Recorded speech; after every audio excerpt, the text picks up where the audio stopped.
Hi guys, இன்றைக்கி சூப்பரான ஒரு ஜெல்லி தான் பண்ண போகிறோம். குழந்தைங்களுக்கெல்லாம் கொடுக்குற மாதிரி. குழந்தைங்களாம் ஜெல்லிலாம் கேட்பாங்கல்ல கடையில், அதுதான் செய்ய போகிறோம். அகர் அகர் எடுத்துக்கோங்க கொஞ்சமாக.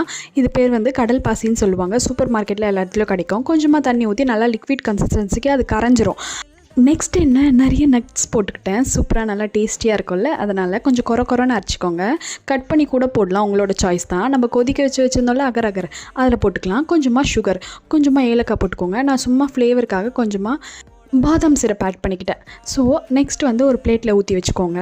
ஒரு 5 மினிட்ஸ் எடுத்து ஃப்ரீசரில் வச்சுக்கோங்க. இது செம்ம எப்படி லிக்விடாக இருக்குது. ஒரு 5 மினிட்ஸில் பாருங்கள் நல்லா ஜெல்லி மாதிரி ஆயிரும். ஓகே, 5 மினிட்ஸ் ஆயிடுச்சு. நம்ம எடுத்து பார்க்கலாம் எப்படி இருக்குது அப்படி சொல்லிட்டு. பார்த்தீங்களா, சூப்பராக இருக்குல்ல பார்க்கவே. நல்லா கட் பண்ணி ஸ்லைஸாக குழந்தைங்களுக்கு கொடுத்தீங்கன்னா விருந்து சாப்பிடுவாங்க. மறக்காமல் நீங்களும் ட்ரை பண்ணி பாருங்கள். Tata bye bye guys. மறக்காமல் நம்ம சேனலை சப்ஸ்கிரைப் பண்ணிக்கோங்க. Tata bye bye guys.